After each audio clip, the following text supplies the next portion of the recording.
العلم هو النور الهادي والمفتاح لكل الخير من يريد الله به خيرا. السلام علیکم ورحمۃ اللہ وبرکاتہ. عزیز طلبہ، اس سے پہلے والے سبق کے اندر رائے متحرکہ، را ساکن ماقبل متحرک، را ساکن ساکن ماقبل متحرک، اسی طرح سے رائے مرامہ اور رائے ممالہ کا حکم بالتفصیل آپ کے سامنے آ چکا ہے.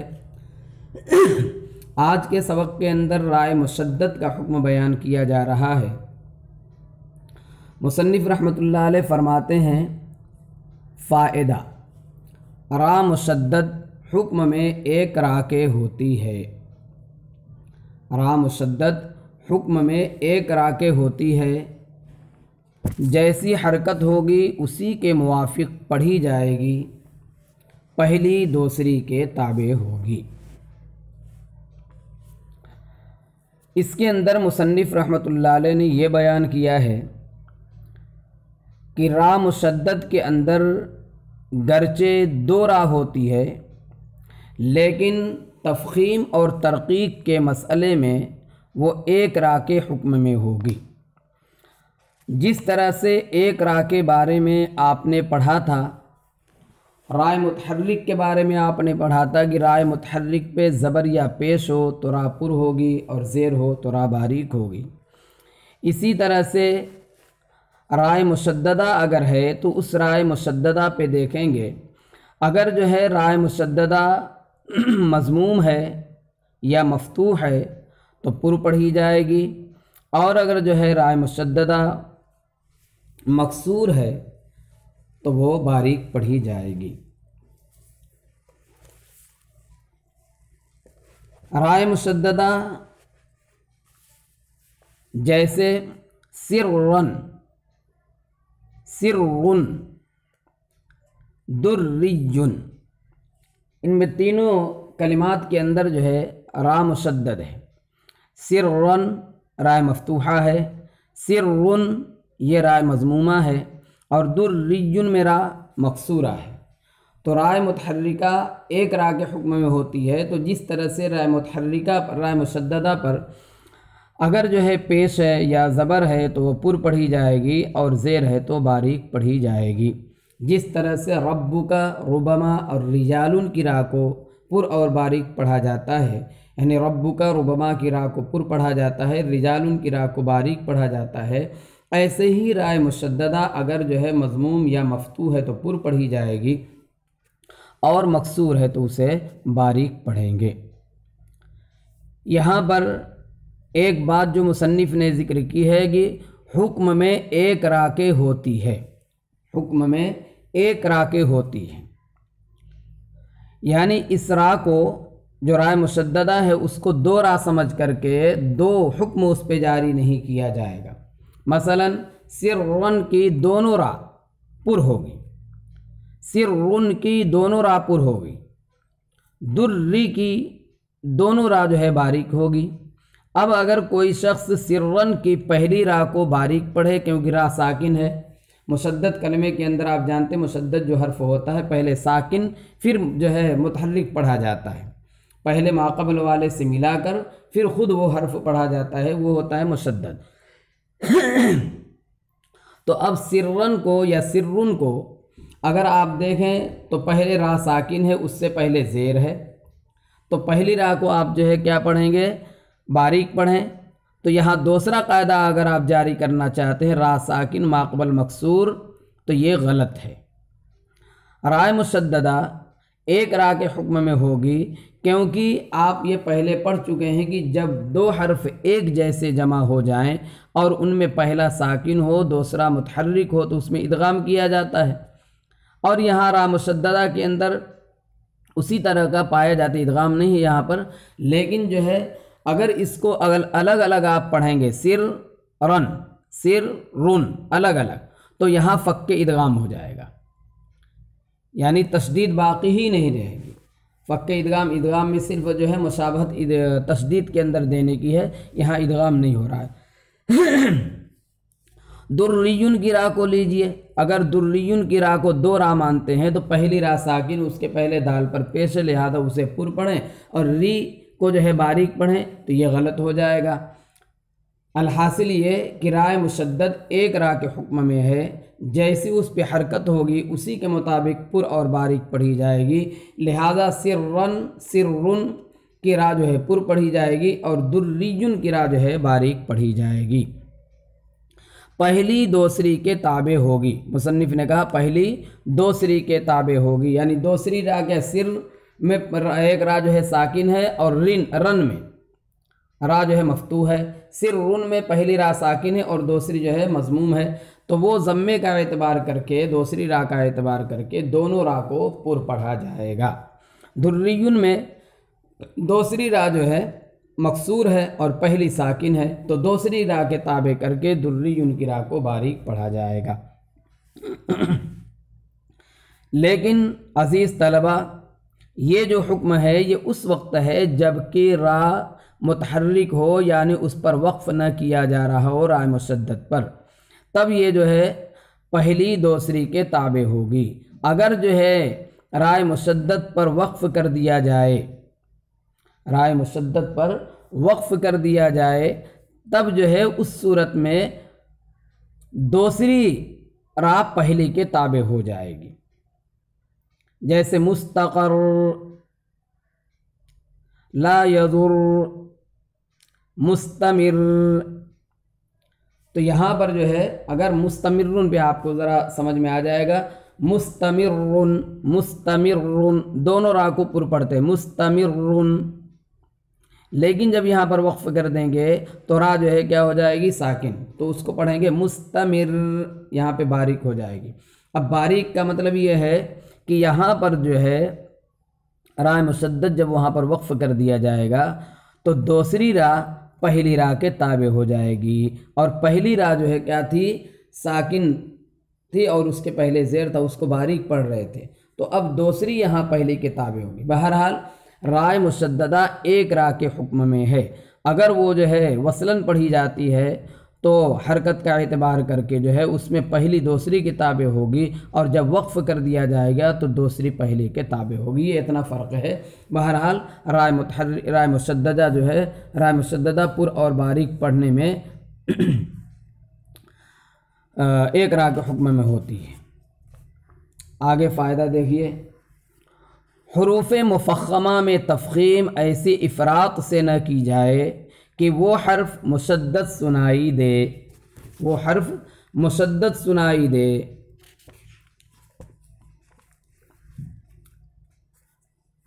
یا کسرہ مشابہ فتحہ کے، یا فتحہ مشابہ ضمہ کے، یا مفخم حرف کے بعد الف ہے تو وہ واو کی طرح ہو جائے۔ اس لیے کہہ رہے ہیں کہ تفخیم میں مراتب ہیں، تفخیم میں مراتب ہیں۔ تو کیا کہا مصنف نے کہ حروف مفخمہ، حروف مفخمہ میں ایک تو وہ 7 حروف ہیں خصہ، ضغط، قز، جو 7 حروف مستعلیہ کہے جاتے ہیں، وہ تو ہمیشہ ہر حال میں پر ہی پڑھے جاتے ہیں، لیکن 3 حرف اور تھے، الف، اللہ کا لام اور را، یہ کبھی پر اور کبھی باریک ہوتے ہیں، تو گویا کہ پر پڑھے جانے والے حروف 10 ہو گئے۔ یہ الگ بات ہے کہ 7 جو ہے حروف مستعلیہ یہ ہمیشہ اور ہر حال میں پر ہوتے ہیں، اور 3 جو ہے یہ ہمیشہ ہر حال میں پر نہیں ہوتے ہیں، کبھی باریک ہوتے ہیں کبھی پر ہوتے ہیں، جیسا کہ آپ نے اس کے بارے میں پڑھ لیا ہے، اور یہاں بھی را کی بحث چل ہی رہی ہے۔ بہرحال تو کہہ رہے ہیں کہ حروف مفخمہ، چاہے وہ حروف مفخمہ اصلیہ ہوں، یعنی خصہ، ضغط، قز والے ہوں، یا حروف مفخمہ جو ہے اللہ کا لام، الف اور اسی طرح سے جو ہے را، حروف مفخمہ میں تفخیم ایسی افراد سے نہ کی جائے، یعنی اتنے مبالغے کے ساتھ نہ کی جائے کہ وہ حرف جو ہے مشدد سنائی دے، یا کسرہ مشابہ فتحہ کے یا فتحہ مشابہ ضمہ کے ہو جائے، ایسا نہیں ہونا چاہیے۔ یا اسی طرح سے کہہ رہے ہیں کہ مفخم حرف کے بعد الف ہے تو وہ واو کی طرح سنائی دے، واو کی طرح ہو جاوے، اس لیے کہ تفخیم میں مراتب ہیں۔ یہاں دو باتیں آپ کو یاد رکھنی ہے، ایک تو حروف مفخمہ کی ذات کے اندر تفخیم کے اعتبار سے فرق ہے کہ کون سا حرف حروف مفخمہ میں سب سے زیادہ مفخم پڑھا جاتا ہے، پر ہوتا ہے، اور کس کا درجہ جو ہے دوسرے نمبر پہ ہے، تیسرے نمبر پہ ہے۔ اور ایک یہ ہے کہ حرف مفخم خود ایک ہی حرف، اس کی جو ہے کئی قسمیں اور کئی درجے اس کے ہو جاتے ہیں تفخیم کے مراتب میں۔ تو تفخیم کے مراتب میں پہلے تو آپ یہ سمجھیے کہ سب سے زیادہ تفخیم کون سے حرف میں ہوتی ہے۔ سب سے زیادہ تفخیم لفظ اللہ کے لام میں ہوتی ہے، کیونکہ وہ تفخیم جو ہوتی ہے اللہ کے نام کی عظمت کی وجہ سے ہوتی ہے، تو اللہ کے لام میں سب سے زیادہ تفخیم ہوتی ہے۔ پھر اس کے بعد جو ہے طا میں ہوتی ہے، طا خصہ ضغط قز کے اندر جو ہے طا ہے، اس میں ہوتی ہے۔ پھر اس کے بعد جو ہے صاد اور ضاد میں ہوتی ہے۔ پھر اس کے بعد جو ہے تفخیم میں درجہ ہے ضا کا، پھر اس کے بعد قاف کا، پھر غین کا، پھر خا کا، پھر را کا۔ اس طرح سے الف چونکہ اپنے ماقبل کے تابع ہے، اس کو چھوڑ دیجئے تو 9 درجے بن جاتے ہیں یا 8 درجے بنتے ہیں۔ سب سے پہلا درجہ تفخیم میں اللہ کے لام کا ہے، پھر اس کے بعد طا کا ہے، پھر صاد اور ضاد یہ دونوں ایک درجے میں ہیں، پھر اس کے بعد جو ہے چوتھا درجہ ضا کا ہے، پھر پانچواں جو ہے قاف کا ہے، پھر غین کا ہے، پھر خا کا ہے، پھر را کا ہے۔ اس طرح تو یہ ان حروف کے اندر جو ہے درجہ بندی ہے کہ کون سا حرف زیادہ پر ہوتا ہے، کس کی تفخیم جو ہے زیادہ ہوتی ہے اور کس کی تفخیم جو ہے نسبتاً کم ہے، یہ ایک الگ مسئلہ ہے۔ اور جو مصنف رحمۃ اللہ علیہ بیان کر رہے ہیں تفخیم میں مراتب ہیں، یہاں پر ایک ہی حرف کے بارے میں، جیسے طا ہے تو طا کی تفخیم 4 درجوں میں ہوتی ہے، خا ہے، خا کی تفخیم 4 درجوں میں ہوتی ہے، صاد ہے تو اس کی تفخیم کے 4 درجے ہیں، بلکہ اور تفصیل کریں گے تو اس کے 7 درجے ہو جائیں گے، ابھی آپ کے سامنے تفصیل آ رہی ہے۔ تو کہہ رہے حرف مفخم مفتوح، تفخیم میں مراتب ہیں کون سے؟ حرف مفخم مفتوح جس کے بعد الف ہو تو اس کی تفخیم اعلیٰ درجے کی ہوتی ہے، یعنی حرف مفخم ایک ہی حرف کو لیا جائے گا،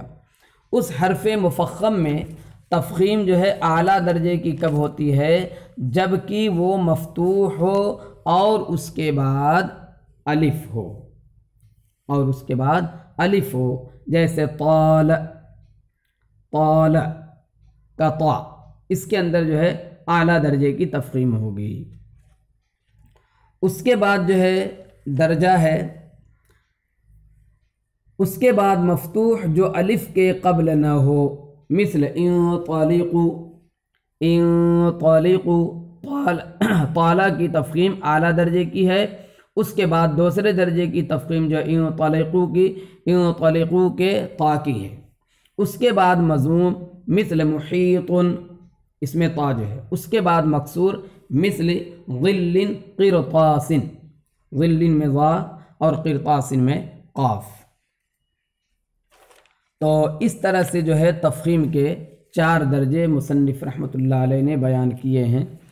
کہ تفخیم جو ہے مطلقاً تفخیم نہیں ہوتی ہے، بلکہ ان ایک ہی حرف کے اندر جو ہے 4 درجے کی تفخیم پائی جاتی ہے۔ سب سے زیادہ تفخیم اس وقت ہوتی ہے جب کہ حرف مفتوح ہو اور اس کے بعد جو ہے الف ہو، جیسے طال، اس کے بعد وہ حرف جو مفتوح ہو اور اس کے بعد الف نہ ہو، جیسے انطلقوا، اور اس کے بعد وہ حرف ہے جو مضموم ہو، جیسے محیط، اور اس کے بعد وہ حرف ہے جو مکسور ہو، جیسے طباقہ، چاروں مثال طا کی ہو گئی۔ یہاں پر مصنف نے ظل اور قرطاس دیا ہے، آپ جو ہے چاروں مثال کے اندر دیکھ لیجئے، قال انطلق محیط طباقہ، اس طرح سے جو ہے 4 درجے مصنف نے بیان کیے ہیں، تفخیم کے 4 درجے ہیں۔ تو اب جو ہے جب یہ 4 درجے ہیں تو اب معلوم ہوا کہ حرف مفخم کے فتحے کو، اچھا اور ایک بات رہ گئی، اور ساکن مفخم ما قبل کی حرکت کے تابع ہے، مثل یقطعون، یرزقون، مرصاد، یہ 3 مثالیں مصنف نے دی ہیں۔ تو گویا کہ 4 درجے تو حرف مفخم کے الگ مستقل طور سے ہوئے، لیکن اگر حرف مفخم جو ہے، حرف مفخم کیا کہتے ہیں، ساکن ہے، تو اس کے سکون کے پائے جانے کی 3 صورتیں ہوں گی کہ وہ ساکن سے پہلے فتحہ ہو، ساکن سے پہلے ضمہ ہو، ساکن سے پہلے کسرہ ہو۔ تو جس طرح سے آپ نے پڑھا کہ حرف مفخم مفتوح ہو تو اس کی جو ہے اعلیٰ درجے کی تفخیم ہوتی ہے، اور اگر حرف مفخم مفتوح ہو اس کے بعد الف نہ ہو تو دوسرے درجے کی تفخیم ہوتی ہے۔ تو ایسے ہی اگر حرف مفخم ساکن ہو اور اس کے پہلے فتحہ ہو تو اس کی تفخیم دوسرے درجے کی ہوگی جو اس میں بیان کیا گیا، جیسے یقطعون۔ اور اگر جو ہے حرف مفخم جو ہے ساکن ہے اور اس کے پہلے پیش ہے تو اس کی تفخیم جو ہے تیسرے درجے کی ہوگی، محیطن جیسی۔ اور اگر جو حرف مفخم جو ہے ساکن ہے اور اس کے پہلے کسرہ ہے تو اس کی تفخیم جو ہے چوتھے درجے کی، مرصاد وغیرہ کی، تو کیا کہتے ہیں، محیطن اور مرصاد جیسی جو ہے اس کی تفخیم ہوگی، تو قرطاس جیسی میں تفخیم ہوگی اس کی۔ تو ساکن مفخم ما قبل کی حرکت کے تابع ہے، مثل یقطعون، یرزقون، مرصادا۔ تو اب گویا کہ حرف مفخم کے 7 درجے ہو گئے، ایک تو مستقل طور سے حرف مفخم مفتوح ہو اور اس کے بعد الف ہو، دوسرے کہ حرف مفخم مفتوح ہو اس کے بعد الف نہ ہو، تیسرے کہ حرف مفخم مضموم ہو، چوتھا درجہ وہ ہے کہ حرف مفخم جو ہے مکسور ہو۔ اور اگر حرف مفخم جو ساکن ہے تو اس کے 3 درجے ہو جائیں گے۔ پہلا درجہ اس کی تفخیم کا یہ ہے کہ حرف مفخم ساکن ہو اور اس سے پہلے فتحہ ہو، حرف مفخم ساکن اس سے پہلے ضمہ ہو، اور بالکل آخری درجہ ہوگا حرف مفخم ساکن ہو اور اس کے پہلے کسرہ ہو۔ تو اس کے بیان کرنے کے بعد اب مصنف رحمۃ اللہ علیہ فرما رہے ہیں کہ اب معلوم ہوا کہ حرف مفخم کے فتحے کو مانند ضمہ کے اور اس کے بعد کے الف کو مانند واو کے پڑھنا بالکل خلاف اصل ہے، یعنی حرف مفخم کو مفخم کیا جائے لیکن اس کے فتحے کو ضمے کے مانند نہ کیا جائے، اور اگر اس کے بعد جو ہے الف ہو تو اس کو مانند واو کے نہ پڑھا جائے۔ بہت سے لوگ اس طرح سے جو ہے تفخیم میں مبالغہ کرتے ہوئے اس طرح کر دیتے ہیں، اس لیے مصنف رحمۃ اللہ علیہ نے یہ سب باتیں ذکر کی ہیں، کیونکہ ایسا ہوتا ہے، غلطیوں کا کوئی قاعدہ اور کوئی اصول تو ہوتا نہیں، غلطیاں ہر طرح سے ہو سکتی ہیں، بہت سی طرح سے غلطیاں جو ہے سامنے آتی ہیں۔ تو اس طرح سے مصنف نے دیکھا ہوگا یا سنا ہوگا، تو اس طرح سے دیکھنے اور سننے کے بعد مصنف نے یہ بیان کیا ہے کہ یہ جو میں نے تفصیل کی ہے، اس تفصیل سے معلوم ہوا کہ حرف مفخم کو فتحے کے، حرف مفخم اگر مفتوح ہے تو اس کو مانند ضمے کے، اور اس کے بعد اگر الف ہے تو اس کے الف کو جو ہے مانند واو کے پڑھنا، یہ بالکل جو ہے خلاف اصل ہے۔ بہرحال آپ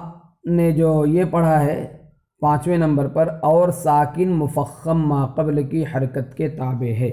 مثل یقطعون، یرزقون، مرصاد۔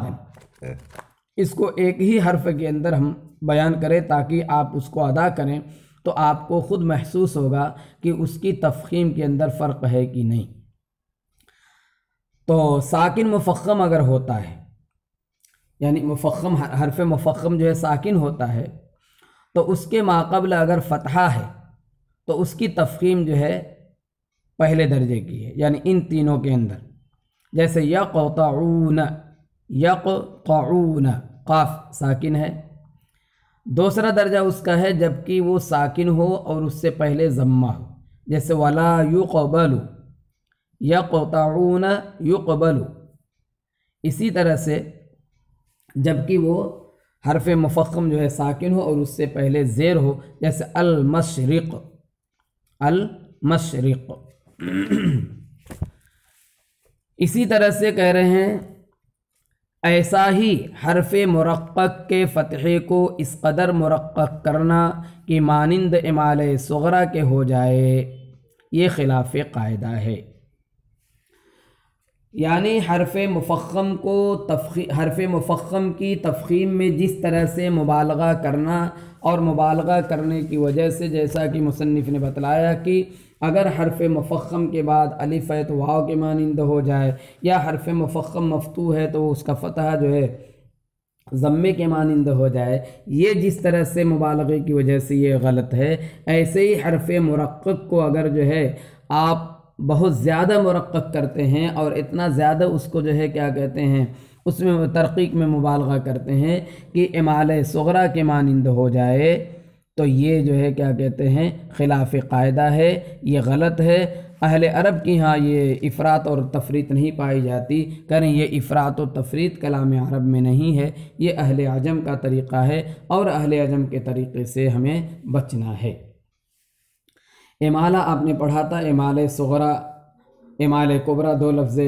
آیا یہاں، کیا نام ہے، یہاں پر ایک لفظ آیا امالہ کبرا، امالہ صغرا۔ آپ کو بتلایا گیا تھا امالہ کہتے ہیں جھکانے کو، مائل کرنے کو، اور امالہ امام حفص رحمۃ اللہ علیہ کے نزدیک جو ہے صرف مجریحہ کے اندر ہے، اور مجریحہ کی راہ کے بارے میں ابھی آپ نے پڑھا تھا کہ اس کی راہ جو ہے باریک ہوتی ہے، اس میں امالہ کبرا ہوتا ہے۔ امالہ کبرا کا مطلب یہ ہوتا ہے کہ جس حرف کو جھکایا جا رہا ہے، جس حرف کو مائل کیا جا رہا ہے، وہ حرف جو ہے مغلوب ہو جائے اور بعد والا حرف جو ہے غالب ہو جائے، جیسے مجریحہ میں یا غالب آ جا رہی ہے، کسرہ غالب آ جا رہا ہے، اور اگر الف کو یا کی طرف مائل کیا جا رہا ہے اور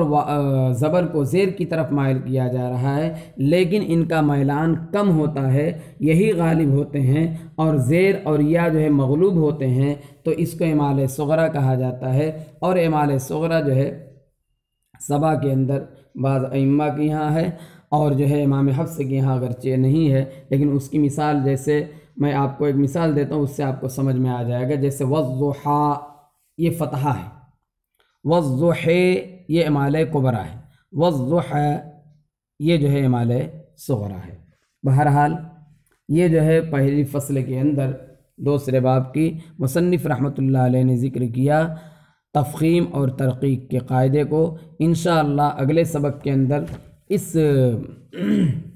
فصل کا خلاصہ بھی پیش کر دیا جائے گا، اور پھر دوسری فصل بھی شروع کی جائے گی۔ السلام علیکم ورحمۃ اللہ وبرکاتہ۔ السلام عليكم، لا تنسوا الاعجاب بالفيديو والاشتراك في القناة تشجيعا لنا لنستمر بنشر المزيد إن شاء الله.